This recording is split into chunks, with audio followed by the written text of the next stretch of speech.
কক্সবাজার পৌরসভার প্রাণকেন্দ্র সুগন্ধা পয়েন্ট। এই সুগন্ধা পয়েন্টে আলোচিত জায়গা আওয়ামী লীগের নেতা উবাইদুলের নেতৃত্বে যে নির্মাণাধীন মার্কেট করা হয়েছিল, সেই মার্কেট নিয়ে দফায় দফায় বিভিন্ন গণমাধ্যমে সংবাদ প্রকাশ হয়। সংবাদ প্রকাশ হওয়ার পর আজ সন্ধ্যা নাগাদ কক্সবাজার উন্নয়ন কর্তৃপক্ষ ও জেলা প্রশাসকের নির্বাহী ম্যাজিস্ট্রেটের নেতৃত্বে আজ উচ্ছেদ করা হচ্ছে।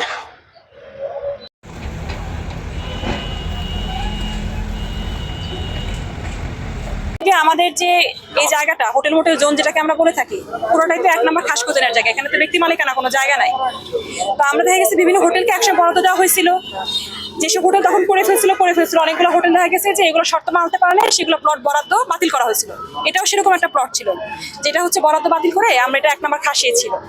তো রিসেন্টলি হচ্ছে কি এখানে একজন ব্যক্তি হচ্ছে এটা দাবি করে এখানে হচ্ছে গিয়ে কিছু স্থাপনা করেছিলেন এবং এখানে হচ্ছে গিয়ে তারা স্টেও এনেছিলেন, কিন্তু আমরা সুপ্রিম কোর্টে গিয়ে তাদের স্টেটাকে আমরা ভ্যাকেট করে দিয়েছিলাম। তো স্বাভাবিকভাবে এখন হচ্ছে গিয়ে আমরা স্টে পাওয়ার পরও এখানে হচ্ছে অতগুলো স্থাপনা হয়েছিল। এখন স্থাপনা বানানোর ব্যাপারে কতগুলো বিষয় আছে। জমি প্রথমত আমরা দাবি করছি যে আমাদের 1 নম্বর খাস খতিয়ান, দ্বিতীয়ত একদম শহরের প্রাণকেন্দ্রে স্থাপনা করেছে। কক্সবাজারে যে কোনো স্থাপনা করার জন্য একটা ইট গাঁথনির জন্য কক্সবাজার উন্নয়ন কর্তৃপক্ষের অনুমতি লাগে, সেখানে কক্সবাজার উন্নয়ন কর্তৃপক্ষের কোনো অনুমতি নেওয়া ছিল না। তাই কোক এখানে পুরোপুরি ইনভলভ।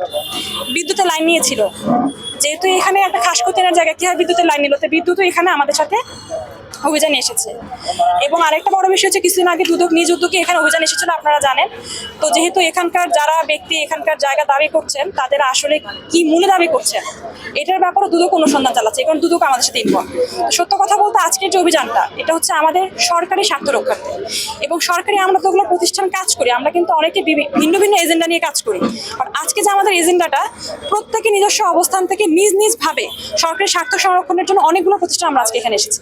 তো জেলা প্রশাসনের নেতৃত্বে আমরা উপজেলা প্রশাসন, কৌ, বিদ্যুৎ বিভাগ, দুদক, আমরা সকলে একত্রে মিলে এখানে আজকের উচ্ছেদ অভিযান পরিচালনা করলাম।